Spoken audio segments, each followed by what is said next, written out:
minutes before 8. Let's talk about the London Underground and people taking a tumble. I have to say the numbers increase on Thursday or Friday, so that is possibly celebrating the weekend or the approach of the weekend. But at other times, do you know, it's not even occurred to me.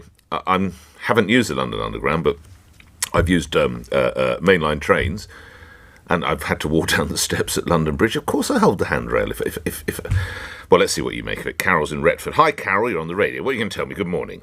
Yeah, good morning. Like you, well, I haven't been on an underground escalator for ages and ages, and they always used to be rackety, and I was always a bit weary of them and dark, really. I haven't been, so I don't know what they're like today. I think it's just taking care, isn't it? And as for putting it down to certain days of the week, they are probably a bit still tipsy. Yep. I think you've got to take care. You've got to watch what your children are doing. But you know what? There's always a claim in something, and people will be trying to get the people involved who own these stairs, these underground places. They're always going to try and claim something, aren't they? I think you've got to watch what you're doing. You've got to hang on to the barrier. But yes, COVID is a worry.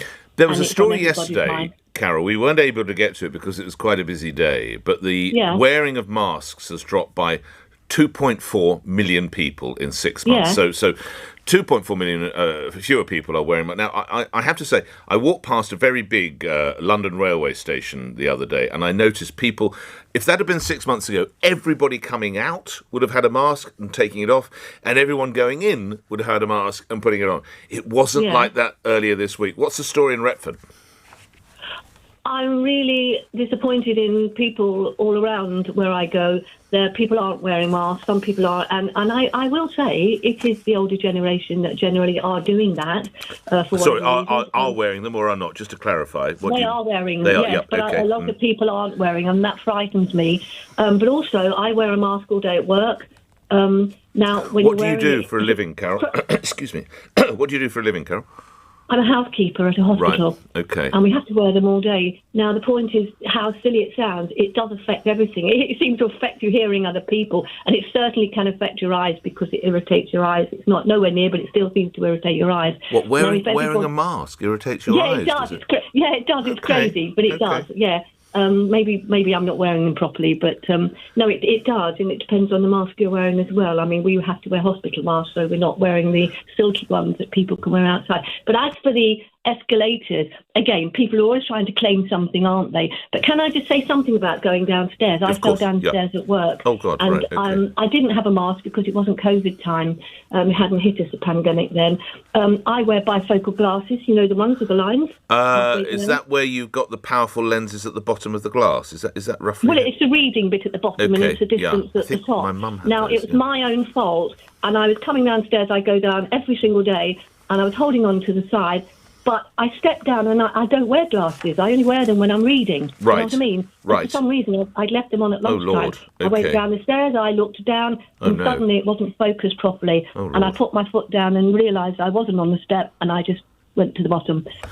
Well, you look after yourself, and thank you for the work you're doing in that sector. It's so important, the job you do. We really are hugely grateful. And as you say, Carol, everyone take care, not least on the London Underground, where people are not holding the handrail. But, of course, the London Underground saying they are sanitising and cleaning as much as they possibly can. Carol, thanks. If we're talking about travel, let's broaden the conversation. Let's talk about possibly a green light, as it's called, for travel. Remember, we have those traffic light codes in place at the moment. Let's turn to Conservative MP and Environment, Food and Rural Affairs Secretary of State George Eustice, who joins me now. Thank you for coming on the line. Are we inching towards some kind of normality for travel, Secretary of State? I doubt if you've even left the country over the last 18 months. But what is the situation? Good morning. Good morning. No, I haven't left the country. Well, why would you need to? In Camborne and Redruth, Exactly. why would you need to leave the United Kingdom, Mr. Eustace? Absolutely. I had a beautiful August in Cornwall. But look, I think we've been trying to do everything we can to release some of the restrictions we've got in place. We know it's been particularly challenging for travel. You know, earlier this summer, we removed the need to quarantine for people coming back from amber countries, but retained the need for there to be a PCR test so that we could do the necessary surveillance to prevent there being a variant of concern. But I know people have suggested that some of that may be unnecessary and have asked for further simplifications. I think the Cabinet subcommittee that deals with this is looking at this issue, considering it later today, but no decisions have been made at the moment, despite some of the speculation. All right, let's move to other matters. sitting in Westminster or New York or Sydney, we can see the benefit of this new pact. But it's a rather different picture possibly emanating from Paris and Beijing. Have we angered much of the rest of the world, in your view, Secretary of State? Well, I don't think that should be the case. France, of course, remains an incredibly important ally of the UK. They're talking betrayal, Mr. Eustice. They're talking betrayal over trade and the building of these submarines. Well, look, there's always been competition between shipyards around the world in different countries to build ships and to build submarines. So that's not new. And it's also not new, really, that the UK, Australia and US work closely on things like, defence technology and intelligence and so on.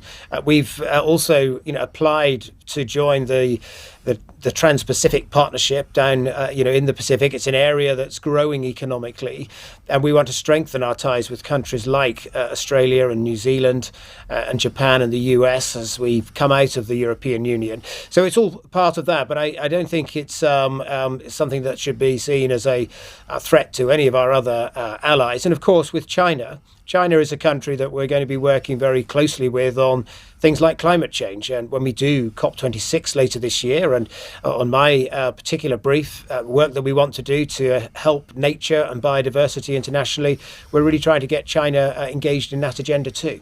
Well, good luck with that. Finally, can we explore something? You're a good bloke. I like talking with you. But are you the man who needlessly killed Geronimo, the alpaca?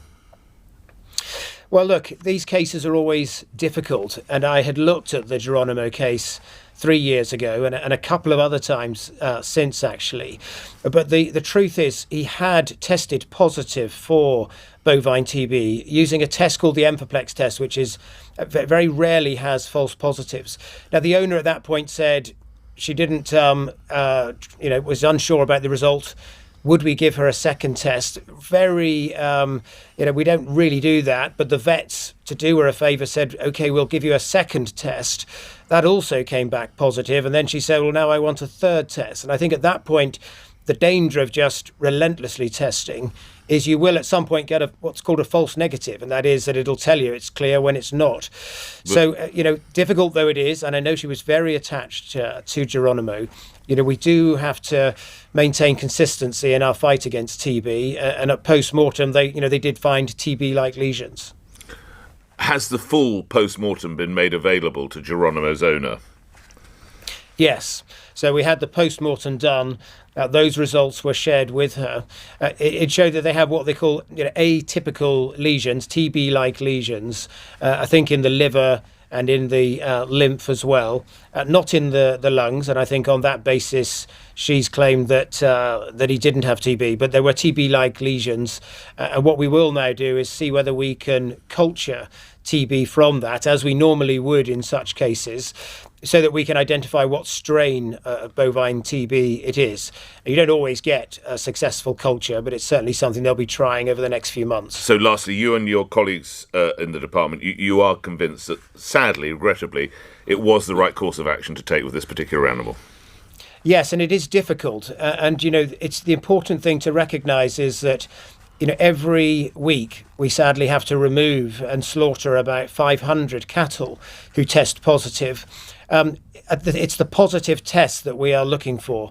You won't get a perfect test in every single instance. Indeed, with cattle, we actually in some cases use a sensitive test that we actually are very open. We'll sometimes give you a false positive in a small number of cases. But if we're going to root out this disease, it's a very difficult, intractable disease to fight. We do sadly need to take these decisions. And I know that this particular owner was very attached to Geronimo, but there are farmers up and down the country who suffer a similar, heartbreak every week. My own family who have cattle have lost, show cattle, people that, excellent cattle they wanted to show through this terrible disease. And it is difficult, but necessary. So even even members of your family have had to have cattle put down, sadly, because of TB. Yes, my family have a pedigree herd of South Devon cattle. They're wonderful, gentle animals, native to the West Country.